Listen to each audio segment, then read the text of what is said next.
And now, live at 8. ආයුබෝවන් වෙලාව රාත්‍රී 8යි. සුපුරුදු පරිදි එක්වන්න අදත් ඇත්ත දැනගන්න. ලංකාවේ අංක 1 සමබර තොරතුරු ප්‍රකාශය. live at 8 සමගින්. සුපුරුදු පරිදි අද ප්‍රවෘත්ති මැදිරියේ සිට ඔබ හමු වන මම නදීක කරුණානායක. මම තිලිනි පෙරේරා. අදත් මුලින්ම සිරස්තල. ජන ජීවිතයේ යථාවත් කිරීමට ලබන සඳුදා සිට දිස්ත්‍රික්ක 7කට හැර සෙසු දිස්ත්‍රික්කවල ඇඳිරි නීතිය ලිහිල් කෙරේ. මෙරට COVID-19 ආසාදිතයන් ගණන 248ක් දක්වා ඉහළට.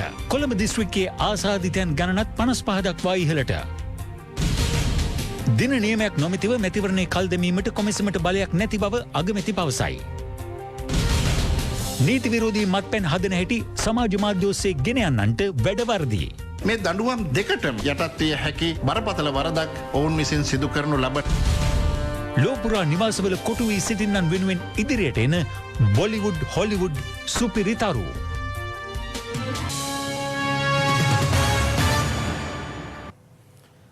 රටපුරා දැනට පනවා ඇති ඇඳිරි නීතිය ලිහිල් කිරීමට රජය තීරණය කර තිබෙනවා. ඒ අනුව ලබන සඳුදා සිට දිස්ත්‍රික්ක 7කට හැරුණු කොට සෙසු දිස්ත්‍රික්කවලට ඇඳිරි නීතිය ලිහිල් කරන බව ජනාධිපති මාධ්‍යංශ නිවේදනයක් නිකුත් කරමින් පෙන්වා දෙනවා. කොළඹ ගම්පා කළුතර පුත්තලම මහනුවර කෑගල්ල සහ අම්පාර හැර සෙසු දිස්ත්‍රික්කවලට ක්‍රියාත්මක ඇඳිරි නීතිය ලබන සඳුදා පෙරවරු 5ට ඉවත් කර එදිනම රාත්‍රී 8ට පැනවීමට නියමිතයි. ඉන්පසු නැවත දැනුම් දෙන තෙක් මෙම දිස්ත්‍රික්කවල ඇඳිරි නීතිය සෑම දිනකම ක්‍රියාත්මක කරනු ලබන්නේ රාත්‍රී 8 සිට පසුදා අලුයම 5 දක්වායි. මහනුවර කෑගල්ල සහ අම්පාර දිස්ත්‍රික්කවල අලවතුගොඩ අකුරණ වරකාපොල සහ අක්‍රේපත්තු පොලිස් බල ප්‍රදේශ තුළ ඇඳිරි නීතිය ඉවත් කිරීමකින් තොරව අකණ්ඩව ක්‍රියාත්මක කරනවා. මෙම දිස්ත්‍රික්ක 3ට අයත් සෙසු පොලිස් බල ප්‍රදේශවල ඇඳිරි නීතිය අප්‍රේල් 20 වන සඳුදා සිට සෑම දිනකම උදෑසන 5ට ඉවත් කර රාත්‍රී 8ට යලි පැනවෙනු ඇති.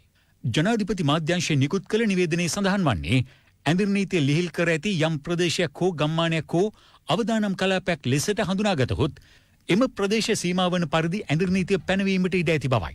ඇඳිරි නීතිය අඛණ්ඩව ක්‍රියාත්මක පොලිස් බල ප්‍රදේශවල අත්‍යවශ්‍ය සේවා සඳහා ප්‍රධාන මාර්ග ඔස්සේ ගමනාගමනයට අවස්ථාව සලසා තිබෙනවා. ඇඳිරි නීතිය ඉවත් කළ ප්‍රදේශවලටද ප්‍රධාන මාර්ග භාවිත කළ යුත්තේ රැකියා හා අත්‍යවශ්‍ය කාර්යයන් සඳහා පමණක් බවයි ජනාධිපති මාධ්‍යංශය නිකුත් කළ නිවේදනයේ සඳහන් වන්නේ. www.live8.lk වෙබ් අඩවිය තුළින් ඇඳිරි නීතිය ලිහිල් කිරීම පිළිබඳව වැඩිදුර තොරතුරු ඔබට දැන ගැනීමට හැකියාව තිබෙනවා. මෙරට මුළු COVID-19 ආසාදිතයින් ගණන 248 දක්වා ඉහළ ගොස් තිබෙනවා. ඒ අද නව ආසාදිතයින් සිව් දෙනෙකු හඳුනා ගැනීමත් සමගයි. අද දිනේ 4:00 වන විට කොරෝනා රෝගය වැළඳිච්ච රෝගීන් 4 දෙනෙක් හමු වුණා. එයින් 3 දෙනෙක්ම ඔළුවිල් අපේ නිරෝධායන මධ්‍යස්ථානයෙන් හමු වෙච්ච රෝගීන්. ඒ වගේම ඉතිරි හමු වෙච්ච රෝගියා රඹුක්කන ප්‍රදේශයෙන් ඇයත් අපේ ආවේක්ෂණ පද්ධතියේ නිරෝධායනට ලක් කරපු කෙනෙක්. කලින් හම්බෙච්ච රෝගියෙක්ගේ කිට්ටුම සම්බන්ධතා තියෙන කෙනෙක්. ඒක නිසා අපට පෙනෙන කාරණය තමයි රෝගීන් විශාල වශයෙන් වැඩි විය යුතුයි. සාමාන්‍ය ආකාරයට වැඩි වෙනවා නම් මෙය මහ ජනතාව අතරට පැතිරෙන මට්ටමකට මේ රෝගය ව්‍යාප්ත වෙලා නම් මේ පස්වන සතිය වගේ සතිය වෙනකොට සාමාන්‍යයෙන් තාම ඉහළ අගයක් ගන්නවා අනික් රටවල් වල මහ ජනතාව අතර රෝගය ව්‍යාප්ත වේ. මේ මොහොත වන විට එවැනි තත්ත්වයක් අප රට තුල පෙනෙන්නේ නැහැ. ඊයේ වාර්තා වූ රෝගීන්ගෙන් තිදෙනෙක් පූනානි නිරෝධායන මධ්‍යස්ථානයේ නිරෝධායනය සඳහා යොමු කළ කාන්තාවන් තිදෙනෙකු බවයි අනාවරණය වී ඇත්තේ. තවත් පුද්ගලයෙකු ලෙස හඳුනාගෙන ඇත්තේ පසුගියදා කොටහේන ප්‍රදේශයෙන් හඳුනාගත් දඹදිව වන්දනාවේ ගොස් නැවත පැමිණි කාන්තාවකගේ 3 වන පුත්‍රයාටයි. අදාළ කාන්තාවට ගුවන් යානයේදී එම වෛරසය වැළඳී ඇති බවටයි සෞඛ්‍ය අංශ සැක පළ කරන්නේ. මේ අතර තවත් ආසාදිතයෙකු බවට තහවුරු වී ඇත්තේ හංවල ප්‍රදේශයේ පුද්ගලයෙක්. ඔහු අනුරාධපුර ප්‍රදේශයේ සේවය කරන අතර අදාළ පුද්ගලයා පසුගිය 31 වනදා ඔහුගේ ගම් පළාත වන හංවැල්ල මාබුල ප්‍රදේශයට පැමිණ තිබෙනවා. අනතුරුව ඔහුගේ මිතුරන් සමග උපන්දින සාදයක් පවත්වා ඇති ඔහු පසුගියදා යම්කිසි අසනීප තත්ත්වයක් හේතුවෙන් ශාලාව රෝහලට ඇතුළත් කර තිබෙනවා. කෙසේ වෙතත් ඔහු COVID-19 රෝග ලක්ෂණ පෙන්눔 කිරීම හේතුවෙන් සෞඛ්‍ය බලධාරීන් පියවරගෙන තිබුණේ අදාළ පුද්ගලයා IDH රෝහල වෙත යොමු කිරීමටයි. එහිදී ඔහුට COVID-19 රෝගය ආසාදනය වී ඇති බවට තහවුරු වී තිබෙනවා. ඒ අනුව අදාළ පුද්ගලයා ඇසුරු කළ හංවැල්ල ප්‍රදේශයේ පුද්ගලයන් සොයා ප්‍රදේශීය මහජන සෞඛ්‍ය පරීක්ෂකවරුන් අද විමර්ශනයක් ආරම්භ කළා. තවදුරටත් බේරුවල ප්‍රදේශයේ ගම්මාන 5ක් සහ තොටළඟ නාගලගම් වීදිය පුත්තලම කඩමේ අන්කුලම් ඇතුළු ප්‍රදේශ හුදකලා කර ඇති බවයි සෞඛ්‍ය බලධාරීන් පවසන්නේ. තවදුරටත් මෙරට රෝගීන් 155 දෙනෙකු රෝහල්වල ප්‍රතිකාර ලබන අතර රෝග ලක්ෂණ පෙන්눔 කළ සැකසහිත රෝගීන් 103 දෙනෙකු වෛද්‍ය අධීක්ෂණය යටතේ පසුවන බවයි වසංගත රෝග විද්‍යාංශය පවසන්නේ. මෙරටින් හඳුනාගත් ආසාදිත මුළු රෝගීන්ගෙන් 86 දෙනෙකු සුවය ලබා පිටව ගොස් ඇති අතර පුද්ගලයන් 7 දෙනෙකු මිය ගියා. මේ පසුගිය මාර්තු 11 වනදා සිට මෙරටින් වාර්තා වූ COVID-19 රෝගීන්ගේ ව්‍යාප්තිය දැක්වෙන ආකාරයයි. මෙරටින් වාර්තා වූ COVID-19 රෝගීන්ගේ ව්‍යාප්තිය අනුව වැඩිම පිරිසක් වාර්තා වී ඇත්තේ කොළඹ දිස්ත්‍රික්කයෙන් වන අතර අද එම සංඛ්‍යාව 55ක් ලෙසයි දැක්වුණේ. කළුතර දිස්ත්‍රික්කයෙන් 45 දෙනෙක්, පුත්තලම දිස්ත්‍රික්කයෙන් 35 දෙනෙක්, ගම්පහ දිස්ත්‍රික්කයෙන් 28 දෙනෙක් සහ යාපනයේ දිස්ත්‍රික්කයෙන් රෝගීන් 14 දෙනෙකු අද දවස වන විට වාර්තා වන බවයි වසංගත රෝග විද්‍යාංශය නිවේදනය කළේ. මේ අතර දෙහිවල අත්තිඩිය ප්‍රදේශයෙන් COVID-19 ආසාදිතයෙකු හඳුනා ගැනීමත් සමග පූනානි නිරෝධායන මධ්‍යස්ථාන වෙත යොමු කළ 34 දෙනෙකු යලි සිය ප්‍රදේශය වෙත මෙලෙස පැමිණියා. මේ අතර නිරෝධායනය අවසන් කළ තවත් 9 දෙනෙකු අද ගාල්ල බූස නාවික හමුදා කඳවුරේ ස්ථාපිත කර ඇති මධ්‍යස්ථානයෙන් පිටව ගියා. මේ අතර COVID-19 වෛරස ව්‍යාප්තිය හමුවේ මහල් නිවාස සංකීර්ණවල සිටින ජනතාවගේ මානසික සුවය වෙනුවෙන් පවත්වන තවත් සංගීත ප්‍රසංගයක් ඊයේ රාත්‍රියේ මර්දාන සුදුවැල්ල ප්‍රදේශයේදී පැවැත්වුණා. ඊට නිවාස සංකීර්ණයේ ජනතාව මහත් උද්‍යෝගයකින් එක් වුණා. කොළඹ ජාතික රෝහලේ හෙද නිලධාරීන්ගේ සංගමය සහ තරුණ සංසදයේ එක්ව ගීත ගායනා වැඩසටහනක් මුල්ලේරියාව බෝවන රෝග විද්‍යායතනයේදී පවත්වනු ලැබුවා. රෝහල අධ්‍යක්ෂවරයා හෙද හෙදියන් ඇතුළු කාර්ය මණ්ඩලයේදී ඊට එක්ව සිටියා. වැල්ලවත්ත කුරේ ක්‍රීඩාංගණයේදී යුද හමුදා සංගීත කණ්ඩායම විසින් මේ ප්‍රසංගය පැවැත්වුණේ අවට නිවාස සංකීර්ණවල ජනතාව වෙනුවෙන්.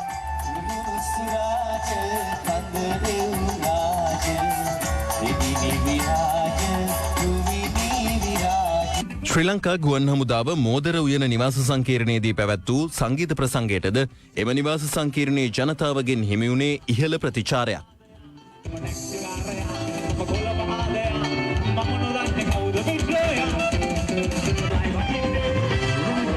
මේ අතර අද දිනේදීත් ප්‍රදේශ කිහිපයක විෂ බීජහරණය සිදු කෙරුණා.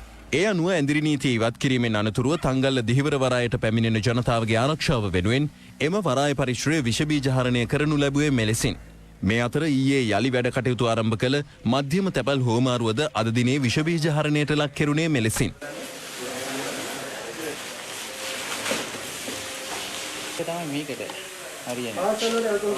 මේ අතර සෞඛ්‍ය අමාත්‍ය පවිත්‍ර දේවී වන්‍යාරච්චි මහත්මිය ඖෂධ නිෂ්පාදන සංස්ථාවේ නිරීක්ෂණ චාරිකාවකට එක් වුණා. මේ අතර COVID-19 රෝගීන් සඳහා වෙන්වුණු හෝමාගම මූලික රෝහල වෙත ආධාර පිරිනැමීමකටද සෞඛ්‍ය අමාත්‍යවරිය එක් වුණා.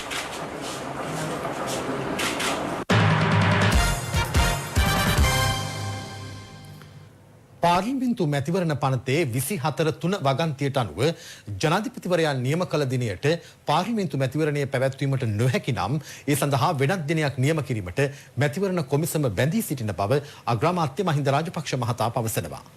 දිනයක් නියම නොකර පාර්ලිමේන්තු මැතිවරණය කල් දැමීමට කොමිසමට බලයක් නොමැති බවයි මාධ්‍ය නිවේදනයක් නිකුත් කරමින් අග්‍රාමාත්‍යවරයා පෙන්වා දෙන්නේ. කොරෝනා වසංගතය හා කල් දමනු ලැබූ පාර්ලිමේන්තු මැතිවරණයේ තේමාව යටතේ අග්‍රාමාත්‍යවරයා මෙම මාධ්‍ය නිවේදනය නිකුත් කර තිබෙනවා.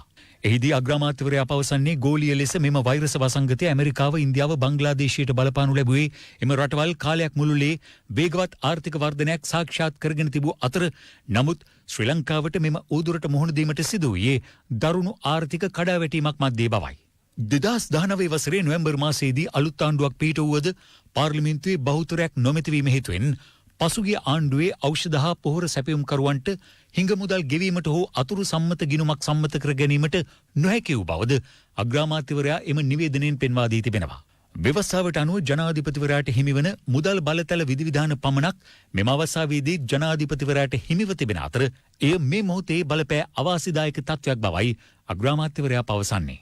රෝගයේ පැතිර යාම වැළැක්වීමට සති කිහිපයක් ඇඳිරි නීතිය පැනවීමට සිදු වූ බව පවසන අග්‍රාමාත්‍යවරයා ඉන් පීඩාවටපත් ජනතාවට සහන සැලසීමටද රජය ක්‍රමවේදයන් සැලසුම් කළ බව ප්‍රකාශ කරනවා. මේ සියල්ල සංවිධානය කර ගැනීමට හැකිවීම තුළ වෛරසය පාලනය කිරීමේදී ශ්‍රී ලංකාව ලබාගෙන ඇති අතිසාර්ථකත්වය මුළු ලෝකයම පිළිගන්නා බවද අග්‍රාමාත්‍යවරයාගේ නිවේදනයේ සඳහන්. කොරෝනා වෛරසය නිසා අනාරක්ෂිත වී ඇති ලෝකයේ තුළ අපේ රට වඩාත් සුරක්ෂිත ස්ථානයක් බව පවසන අග්‍රාමාත්‍යවරයා සිය නිවේදනයෙන් පෙන්වා දෙන්නේ මෙම තත්ත්වයට පැමිණීමට හැකි වූයේ විනාශ කරන ලද ආර්ථිකයකුත් හැකි හැම අවස්ථාවකදීම ආණ්ඩුවේ කකුලෙන් අදින රටට ආදරයක් නොමැති අවස්ථාවාදී විපක්ෂයකුත් මේ රටේ තිබේදී බවයි. නිරෝධායනයට යෑම ප්‍රතික්ෂේප කළ අය දිරිගැන්වීම තුළින් විපක්ෂ නායකවරයා මුල් අවස්ථාවේ සිටම මෙම වෛරසයේ මර්ධන ව්‍යාපෘතිය කඩාකප්පල් කිරීමට උත්සාහ දැරූ බව සිය නිවේදනයෙන් පෙන්වා දෙන අග්‍රාමාත්‍යවරයා මෙම ව්‍යාපෘතීන් සියල්ල විවේචනය කර පාර්ලිමේන්තුව විසිරුවා හරිමින් ජනාධිපතිවරයා නිකුත් කළ ගැසට් නිවේදනය අවලංගු කළ යුතු බවද ඔවුන් අද වන විට පවසන බවයි සඳහන් කරන්නේ. පසුගිය ආණ්ඩු සමයේ පළාත් පාලන ඡන්දයේ කල් දැමූ ආකාරය සිහිපත් කරන අග්‍රාමාත්‍යවරයා එවක පිරිස් ඡන්ද ක්‍රමය වෙනස් කළ ආකාරයත් පාර්ලිමේන්තු කොරිඩෝවේ ඩීල් දැමූ ආකාරයත් ශ්‍රේෂ්ඨාධිකරණයට පෙත්සම් ඉදිරිපත් කළ ආකාරයත් සිය නිවේදනයෙන් පෙන්වා දෙනවා. එය තවදුරටත් පැහැදිලි කරන අග්‍රාමාත්‍යවරයා ප්‍රකාශ කරන්නේ ශ්‍රේෂ්ඨාධිකරණයට පෙත්සමක් ඉදිරිපත් කර පැවැත්වීමට නියමිතව තිබූ පාර්ලිමේන්තු මැතිවරණයක් අවලංගු කරගත් දේශපාලන පක්ෂ සිටින ලෝකයේ එකම ප්‍රජාතන්ත්‍රවාදී රට වන්නේ ශ්‍රී ලංකාව බවයි. වත්මන් පාර්ලිමේන්තු මැතිවරණය කල්දමා ගැනීමට මේ ගෙන යන උත්සාහය එම අපකීර්තිමත් යටගියාවේම දිගුවක් වන බවයි අග්‍රාමාත්‍යවරයා සිය නිවේදනයෙන් අවධාරණය කරන්නේ. කුමන අවස්ථාවකදී හෝ සාමාන්‍ය ජනජීවිතය නැවත ආරම්භ විය යුතු බවත් මෙරට පරිපාලන දිස්ත්‍රික්ක 25න් ඇතැම් දිස්ත්‍රික්කවල ආසාදිතයන් හමු වී ඇත්තේ අවම පිරිසක් බවත් පෙන්වා දෙන අග්‍රාමාත්‍යවරයා සැලකිය යුතු රෝගීන් ප්‍රමාණයක් සොයාගෙන ඇත්තේ දිස්ත්‍රික්ක 5ක පමණක් බවත් පෙන්වා දෙනවා. පසුගිය මාර්තු මාස 2 වෙනිදා ජනපති විසින් මැතිවරණය පවත්වන දිනය අප්‍රේල් 25 ලෙසත් නව පාර්ලිමේන්තුව මුල්වරට හමුවන දිනය මැයි 14 වෙනි දින ලෙසත් නියම කළ බව පෙන්වා දෙන අග්‍රාමාත්‍යවරයා ඉන් දින 10කට පසු පළමු කොරෝනා රෝගියා සොයාගත් බවද සිය නිවේදනයෙන් දක්වා තිබෙනවා.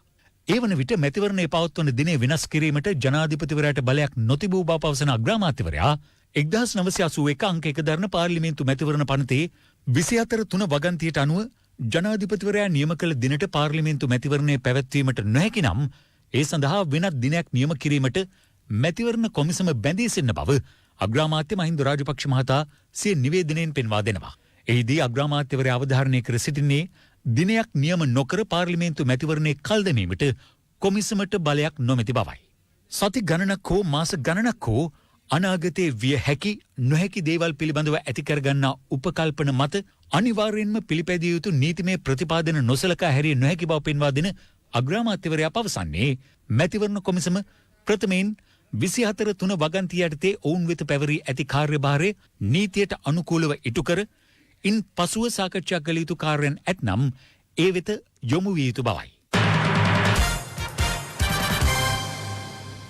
COVID-19 වසංගතය හේතුවෙන් මෙතෙක් අත්හිටුවා තිබූ රාජ්‍ය හා පෞද්ගලික අංශයේ වැඩ කටයුතු මේ මාස 20 වෙනිදායින් පසු අදියර කිහිපයකින් ආරම්භ කිරීමට රජය තීරණය කර තිබෙනවා.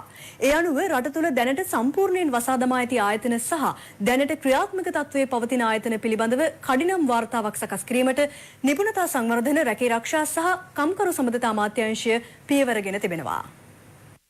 ජනාධිපති ගෝඨාභය රාජපක්ෂ සහ ග්‍රාමාත්‍ය මහින්ද රාජපක්ෂ යන මහත්වරුන්ගේ උපදෙස් මත මෙම වාර්තාව සකස් කරන බව නිපුණතා සංවර්ධන රැකී ආරක්ෂා හා කම්කරු සම්බන්ධතා අමාත්‍යාංශයේ නිවේදනයක් නිකුත් කරමින් පවසනවා. ඒ අනුව දැනට රට තුළ ලියාපදිංචි වී ඇති සුළු පරිමාණ, මධ්‍ය පරිමාණ සහ මහා පරිමාණ කර්මාන්තශාලා ආයතන සියල්ල පිළිබඳව තොරතුරු එක්රැස් කරනු ඇත. අදාළ වාර්තාව ලබන 20 වෙනිදාට පෙර සකස් කර නිපුණතා සංවර්ධන රැකී ආරක්ෂා හා කම්කරු සම්බන්ධතා අමාත්‍ය දිනේෂ් ගුණවර්ධන මහතාට ලබා දීමට නියමිතයි. කම්කරු දෙපාර්තමේන්තුව අත්‍යවශ්‍ය සේවාවක් වන හින් මෙම කටයුතු සිදු කිරීම සඳහා එම දෙපාර්තමේන්තුවේ ප්‍රධාන කාර්යාලයේ ජ්‍යෙෂ්ඨ නිලධාරීන්ට සේවය සඳහා පැමිණෙන ලෙසත් අනිකුත් සේවක මහත්මීන් කාලසටහනකට අනුව හෝ වෙනත් සුදුසු ක්‍රමවේදයක් අනුව සේවයට කැඳවා ආයතනයේ කටයුතු පවත්වාගෙන යන ආකාරය පිළිබඳවත් ඊයේ අමාත්‍යාංශ ශ්‍රවණාගාරයේදී පැවති රැස්වීමේදී අවධානයට යොමු තිබෙනවා. ආර්ථිකයේ යලි පටන් ගැනීමට සූදානම් වෙන අවස්ථාවේදී ශ්‍රී ලංකාව පුරා ලියාපදිංචි වී තිබෙන කර්මාන්ත, මධ්‍ය කර්මාන්ත, සුළු කර්මාන්ත, ඊටම කුඩාම කර්මාන්ත යලි සේවය පටන් ගැනීම සඳහා වූ උත්සාහයට කම්කරු කොමසාරිස්තුමාගේ දෙපාර්තමේන්තුව මගින් රට පුරා විසී සිටින කම්කරු නිලධාරීන්ට තොරතුරු හරියාකාර ලබා ගැනීමට තිබෙන ගැටලු වාර්තා කරමින් එම තත්ත්වය සාර්ථක කර ගැනීමට කටයුතු කිරීමට මේ වෙනුවෙන් ඉතා පැහැදිලි උපදේශ තීරණයන් ලබා දීම සිදු වුණා. විසිවෙනදාට සිදුවන වැඩපිළිවෙල යටතේ රාජ්‍ය පරිපාලන ස්වදේශ කටයුතු පළාත් සභා හා පළාත් පාලන අමාත්‍යාංශයේ ඉදිරි කටයුතු සම්බන්ධයෙන් අද පැවති මාධ්‍යහමුවකදී ජනක බණ්ඩාර තෙන්නකෝන් මහතා අදහස් පළ කළා. දින 14කට පස්සේ දඹුල්ල විශේෂ ආර්ථික මධ්‍යස්ථානය හෙට උදෑසන විවෘත කරන්න අපි තීන්දුව කරා. උදෑයට විවෘත කරනවා රාත්‍රියට වාන. හෙට උදේ අධිකරු ජනාධිපතිතුමා එක්ක සාකච්ඡාවක් තියෙනවා. මේ සාකච්ඡාවෙන් පස්සේ ජනාධිපතිතුමා තීන්දුව කරන ක්‍රමවේදයට අනුව අපි රාජ්‍ය කටයුතු ආරම්භ කරනවා. 20 වනදායින් පසුව සිදුවන වැඩපිළිවෙල යටතේ ඉදිරි වැඩ කටයුතු සම්බන්ධයෙන් වරාය අධිකාරියේ සූදානම කෙසේද?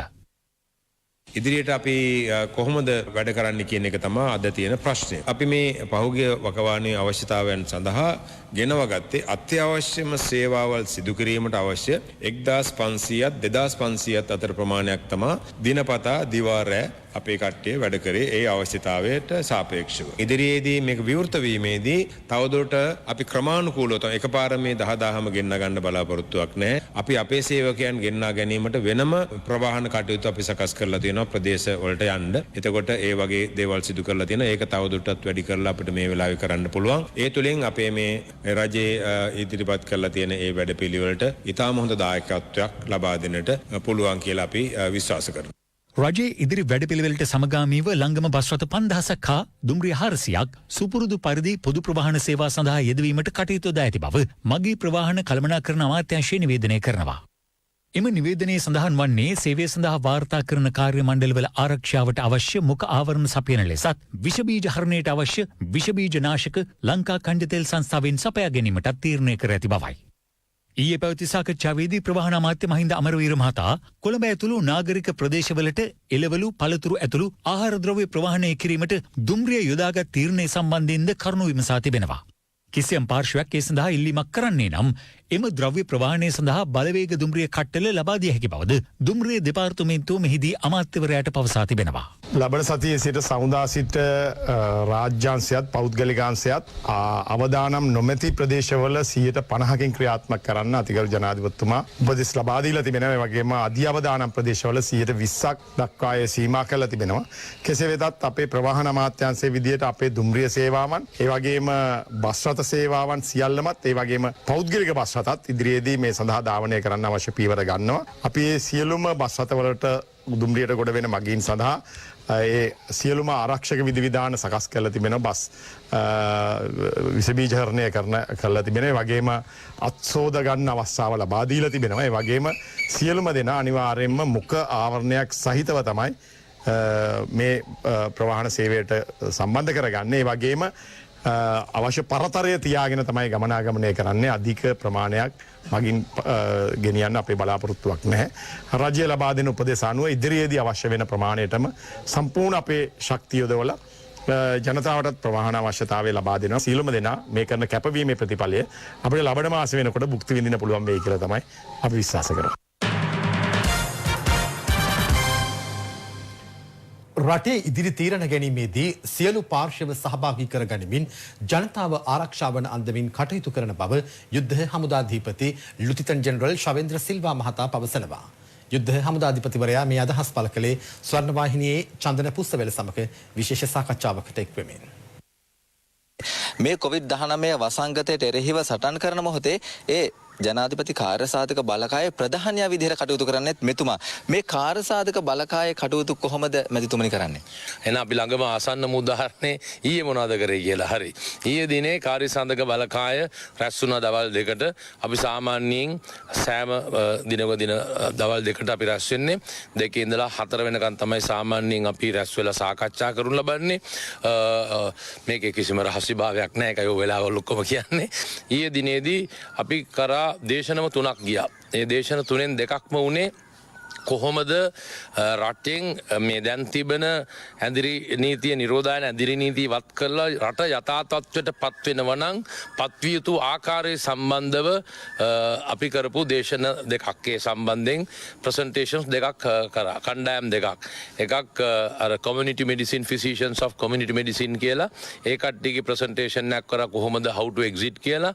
ඒ කට්ටියගේ ප්‍රසන්ටේෂන් එකක් කරනු ලැබුණා. අපි මේ කණ්ඩායම් වලම ඉන්න කට්ටිය තමයි කණ්ඩායම් වලට අපි එක තාස් දෙනවා. ඊට අමතරව අපේ රජයේ වෛද්‍යවරුන්ගේ නිලධාරීන්ගේ සංගමය සහ ඉක්ටා කියන ආයතන දෙක එකතු වෙලා ඕමුර්තේ ආකාර එකක් ඊයේ ප්‍රසන් අපිට මේ අපේ කාර්ය සාධක බලකායට ඒ කට්ටිය කරා. ඊට අමතරව අපි තව දුරටත් මේවා සම්බන්ධව කටයුතු කරද්දී කරුණු ලබන නීතිමය සම්බන්ධයෙන් කටයුතු සම්බන්ධයෙන් අජිත් රෝහණ මහත්තයත් ඒ වගේ දේශනයක් කරා. ඊට අමතරව තව එක දේශනයක් 4ක් තිබ්බා. ඒ ඇවිල්ලා ඩොක්ටර් ජූඩ් විශාල රාජකාරියක් මේ අවස්ථාවේදී කරනවා. මේවා ටෙස්ට් කරන එක සම්බන්ධයෙන් ඉතින් ටෙස්ටිං සම්බන්ධයෙන් සහ ස්ක්‍රීනිං සම්බන්ධයෙන් තවත් දේශනයක් කරා. ඉතින් මේකට ගරු පවිත්‍ර වන්‍යාරච්චි මැතිණියත් මම සෞඛ්‍ය අධ්‍යක්ෂක ජෙනරාල්වරයාත් ඇතුළු අපි ඔක්කොමලා සහ මුළු කාර්ය සාධක බලකාය මේක සම්බන්ධ වෙනවා. සම්බන්ධ වෙලා අපි සාකච්ඡා කරන්නේ දිනපතා කොහොමද මොකද්ද හොඳම කරන්න පුළුවන් මේ රට මේක ගන්න ඕනේ. මේක කරලා අපි මොකද්ද බලාපොරොත්තු වෙන්නේ? කතිකා වෙනවා, මේකේ කියනවා, ඌ කියනවා, නෑ කියනවා, තවත් අදහස් දෙනවා. ඔක්කොම ඉන්නේ මේකේ මේ ලංකාවේ ඉන්න වැඩකාරයෝකට ඔක්කොම ඉන්නවා මේකේ. ඉතින් ඒ කට්ටිය ඔක්කොම අදහස් දෙනවා. ඒත් එක විශේෂඥ වෛද්‍යවරුන් ඒ සම්බන්ධීව විශේෂඥවරුන් ගෙන්නනවා. අපි ගෙන්නලා උන්ගේ සමහරලාට අපිටම සංගමයක් ඒ කට්ටියක් විශේෂ ගිය සුමානේ දැන් අන්තිමීට ඉස්සලා තිබ්බේකේ සංගමයේ සභාපතිවරුන් ඇවිල්ලා උන්ගේ මේ ප්‍රසන්ටේෂන් එක කළා. උන්ට හිතන දේ මොකද්ද, විය යුත්තේ මොකද්ද රටේ, ඒ වගේ දේවල් අපිට කියනවා. ඉතින් මේ ඔක්කොම ඉවරලා සවස් භාගයේදී අපි අතිගරු ජනාධිපතිතුමාට මේ කියන රෙකමෙන්ඩේෂන්ස් මේ ඔක්කොම පැහැදිලි කරනවා. ඒක තමයි කාර්යය. ඉතින් මේ වගේ තව විශාල දේවල් කරනවා. අවසාන වශයෙන් මේ ඇයි මේ දාලා තියෙන්නේ කොවිඩ් නිවාරණය කිරීමට, වැළැක්වීමට, පැතිරීම වැළැක්වීම සඳහා මේක දාලා තියෙන්නේ. ඒ ආකාරයෙන් කළ යුතු සියලුම දේවල් රට වෙනුවෙන් අපි කරනවා. COVID-19 වසංගතය හේතුවෙන් ඍජු හා වක්‍ර ලෙස ජීවනෝපාය මාර්ග අහිමි වූ පවුල්වලට ලබා දෙන දීමනාව ගෙවීම සඳහා සමෘද්ධි බැංකුවලට අවශ්‍ය මුදල් ලබා දීමට දිවයින පුරා පිහිටි මහජන බැංකු සියල්ල හෙට පෙරවරු 8 සිට 11 දක්වා විවෘතව තිබෙනවා. කාන්තා ළමා කටයුතු හා සමාජ ආරක්ෂක අමාත්‍යාංශයට අයත් සමෘද්ධි සංවර්ධන දෙපාර්තමේන්තුව කළ ඉල්ලීමක් අනුව මහජන බැංකු ශාඛා විවෘත කෙරෙන බව එහි වැඩබලන ප්‍රධාන විධායක නිලධාරීවරයා හා සාමාන්‍ය අධිකාරී එම් බොනිෆස් සිල්වා නිවේදනයක් නිකුත් කරමින් පවසනවා. මේ අතර රුපියල් 5000 දීමනාව ගෙවීමට අදාළව මතු ගැටලුකාරී තත්ත්වයේ හේතුවෙන් සිය රාජකාරී කටයුතු වලින් ඉවත් වූ සංවර්ධන නිලධාරීන් සහ ශ්‍රී ලංකා ග්‍රාම නිලධාරීන් මේ වන විට සිය රාජකාරී කටයුතු ආරම්භ කර තිබෙනවා.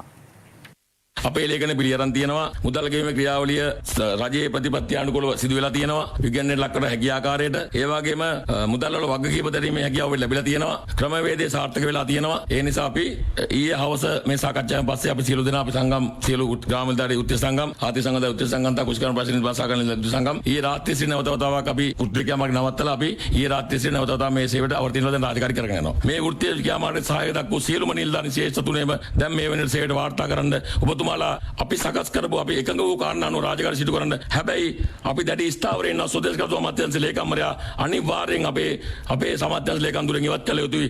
මේ අතර සිය වෘත්තීය සමිති ක්‍රියාවලියෙන් ඉවත් වූ ග්‍රාම සේවක නිලධාරීන් දිවයින පුරා සිය රාජකාරී කටයුතු ආරම්භ කිරීමත් සමග තාවකාලිකව නැවතී තිබූ රුපියල් 5000 දීමනාව ලබා ගැනීම සඳහා අද දිනේ බොහෝ පිරිසක් ග්‍රාම සේවක නිලධාරී කාර්යාලය වෙත රැස්ව සිටිනු දක්නට ලැබුණා. මේ දෙහිවල ප්‍රදේශයේ නැගෙනහිර කවුඩාන කටුකුරුදු වත්ත සහ අත්තිඩිය උතුරු යන ග්‍රාම සේවක කාර්යාලය වෙත පැමිණි පිරිස. කොහොම ගත්තද? කොහොම ගත්තා. හෙට උදේ බාර දෙන්න. හෙට මුදල් දෙනවද? ඒ ගැන නම් දැනගන්න නෑ නේද? කොහොම ගත්තද? ඔව් ගත්තා. මොකටද ගත්තේ? මොන කොහොමද? මේ අතර ඊයේ සිය වෘත්තීය සමිති ක්‍රියාමාර්ගය අත්හැරීමත් සමග සමෘද්ධි සංවර්ධන නිලධාරීන්ද සිය රාජකාරී කටයුතු වල අද නිරත වුණා. මේ කුලියාපිටිය නැගෙනහිර ප්‍රාදේශීය ලේකම් කාර්යාලයට අනුයුක්ත සමෘද්ධි සංවර්ධන නිලධාරීන් හොරොම්බෙව ප්‍රදේශයේ ජනතාවට රුපියල් 5000 ලබා දීමේ කටයුතු වල නිරත වූ ආකාරයයි. මේ අතර කොටපොළ ප්‍රාදේශීය ලේකම් කාර්යාලයට අනුයුක්තව සේවය කළ සමෘද්ධි සංවර්ධන නිලධාරියෙකුට ඊයේ කිසියම් පුද්ගලයෙකු පහර දී තිබෙනවා. පහර කැමට ලක් වූ නිලධාරියා මේ වන විට දෙනියායි මූලික රෝහලේ නේවාසිකව ප්‍රතිකාර ලබන අතර සිද්ධිය සම්බන්ධයෙන් පල්ලේගම කුඩගලහෙන ප්‍රදේශයේ පදිංචිකරුවෙකු සැකපිට අත්අඩංගුවට ගෙන තිබෙනවා. කුඩගලේ අන්දිරේ නෝට මගුලද ලීයගේ මේවන් ටක් ගාලා එක සැරේම දැක්කේ ගහගෙන කතා කරනවද මල්ලි මොකද කියලා ඇහුවා. මට කෝපන්දාගේ ගැහුවා. මේ අතර පීඩාවට ජනතාව වෙනුවෙන් සමාජ ප්‍රතිලාභ ලෙස රුපියල් 5000ක මුදලක් ප්‍රදානය කිරීමට ග්‍රාමීය කමිටු හරහා සිදු කිරීමට කාන්තා හා ළමා කටයුතු සහ සමාජ ආරක්ෂණ අමාත්‍යාංශය පේවරගෙන තිබෙනවා. එම මුදල කමිටු හරහා ලබා දීමට නියමිතයි. මේ යටතේ පීඩාවටපත් පෙර පාසල් ගුරුවරු, පෞද්ගලික බස් රථ රියදුරන් සහ කොන්දොස්තරවරුන්, හස්ත කර්මාන්තකරුවන්, අත්යන්ත්‍ර පේෂ කර්මාන්තකරුවන්, උසාවි මගින් නඩත්තු දීමනා ලබන කාන්තාවන්, ආදායම අහිමි කුඩා තේවතු හිමියන්, ප්‍රාදේශීය මාධ්‍යවේදීන් සහ රාජ්‍ය සේවයේ නොයදෙන ආයුර්වේද වෛද්‍ය සභාවේ ලියාපදිංචි වෛද්‍යවරුන් වෙනුවෙන් මෙම රුපියල් 5000 දීමනාව ලබා දීමට රජය තීරණය කර තිබෙනවා.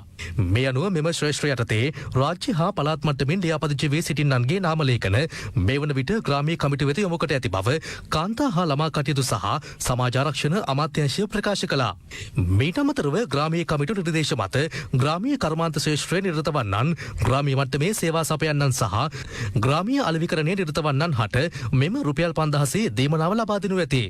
මෙම ප්‍රතිලාභ ලබා ගැනීමට තම වෘත්තීය ලියාපදිංචි අනන්‍යතාවය සහ පදිංචි සනාථ කර අදාළ ඉල්ලීම ග්‍රාමීය කමිටුව වෙත ඉදිරිපත් කළ යුතු බව කාන්තා හා ළමා කටයුතු සහ සමාජ ආරක්ෂණ අමාත්‍යාංශය නිවේදනය කරනවා. මේ ෆෝම් ටික සියල්ලම සමාලෝචනය කරලා අද අවසන් කරනවා. අද අවසන් කරලා හෙට වෙද්දී මේක ලේඛනගත කරලා 20 වන දිනේදී සුදුසුකම් ප්‍රතිලාභීන් සඳහා රුපියල් 5000 දීමනාව ලබා දීමට කටයුතු කරනවා. පාස්කු ප්‍රහාරයට සම්බන්ධ සියලුම වැරදිකරුවන් නීතිය හමුවට ගෙන එන බව ආරක්ෂක ලේකම් විශ්‍රාමික මේජර් ජෙනරල් කමල් ගුණරත්න මහතා පවසනවා. උතුරේ සංචාරයක නිරත වන අතරතුර වන්‍ය ආරක්ෂක සේනා මූලස්ථානයේදී මාධ්‍යවේදීන් හමුවේ අදහස් දක්වමින් ආරක්ෂක ලේකම්වරයා මේ බව කියා සිටියා. අපේ රජයේ බලයට ආවට පස්සේ අපේ එක අරමුණක් වුණේ ප්‍රාස්කු ප්‍රහාරයට අහු වෙලා ජීවිත නැතිවෙච්ච අපේම රටේ වැසියන්ට ඒ වගේම රෝහල් වලට ඇතුළත් කළා අදටත් මේ ශරීරයේ බෑග් ගෙල්ලගෙන හරියට මුත්‍රා කරන්න බැරි, හරියට වැසිකිළියට යන්න බැරි, ඉතුරු මුළු ජීවිත කාලයම ඒවත් එක්ක ගත කරන්න වෙලා තියෙන අහිංසක දරුවන්ට, අහිංසක රටවැසියන්ට යුතුයකම ඉෂ්ට කරන්න නීතිමය පැත්තෙන්. ඒ නිසා අපි ඒ අඩපණ වෙලා තිබිච්ච එහෙම නැත්නම් හරියට ක්‍රියාත්මක නොවිච්ච පරීක්ෂණ අපි ඊ타ත්ම සූක්ෂම විදියට අපි පටන් අරන් තියෙනවා. එතකොට බුද්ධි අංශ සියල්ලකටම මම දැනුම් දීලා තියෙනවා. ඒ පරීක්ෂණ පවත්වන පොලිසිය අංශවලට අවශ්‍ය තොරතුරු ලබා දෙන්න, සහයෝගය සම්පූර්ණයෙන්ම ලබා දෙන්න කියලා. ඒ අනුව ඒ යාන්ත්‍රණය ඊ타ත්ම හොඳින් ක්‍රියාත්මක කරනවා. ඒ යාන්ත්‍රණයට අනුව තමයි පසුගිය දවස්වල ඔය මරාගෙන මැරෙන බෝම්බකරුවන් සමග සම්බන්ධතා පවත්වපු අය බොහෝ දෙනෙක් අත්අඩංගුවට ගන්න අපිට පුළුවන් වෙලා තිබුණේ. මම ඊටාත්ම වගකීමෙන් කියනවා මේ අවස්ථාවේදී මේ රටේ ආරක්ෂක ලේකම්වරයා විදියට ඒ පාස්කු ප්‍රහාරය නිසා මියගිය අපේ අහිංසක රටවැසියන්ට ඒ ප්‍රහාරයෙන් තුවාල වෙලා අදටත් රෝහල් වල දුක් විඳින ඒ අහිංසක පුරවැසියන්ට අපි අපෙන් කරන්න ඕන යුතුයකම අපි ඉෂ්ට කරනවා. වරදිකරුවන් නීතිය හමුවට අපි අරන් එනවා.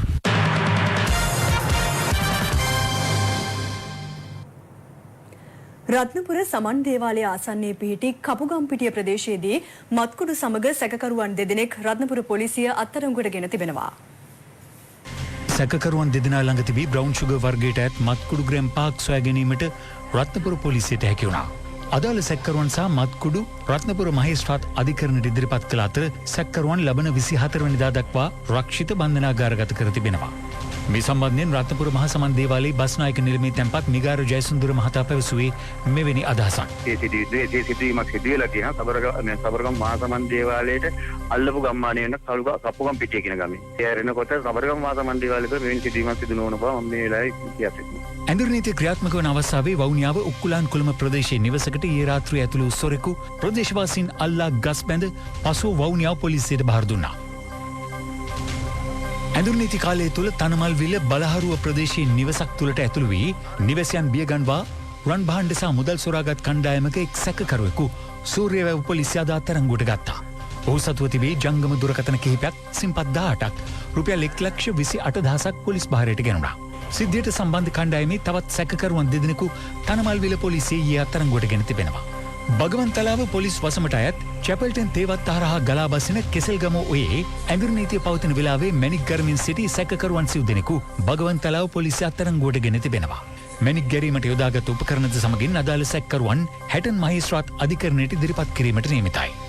දිමුලාගල ආරණ්‍ය සේනාසනයේ පාමුල සහ ඉද්දපිච්ච වැවේ දූපතක මහා පරිමාණයෙන් පවත්වාගෙන ගිය නීති විරෝධී මත්පැන් නිෂ්පාදනාගාර දෙකක් වටලා සැකකරුවන් දෙදෙනෙකු අත්අඩංගුවට ගැනීමට අරලගන්විල පොලිසිය සමත් වුණා.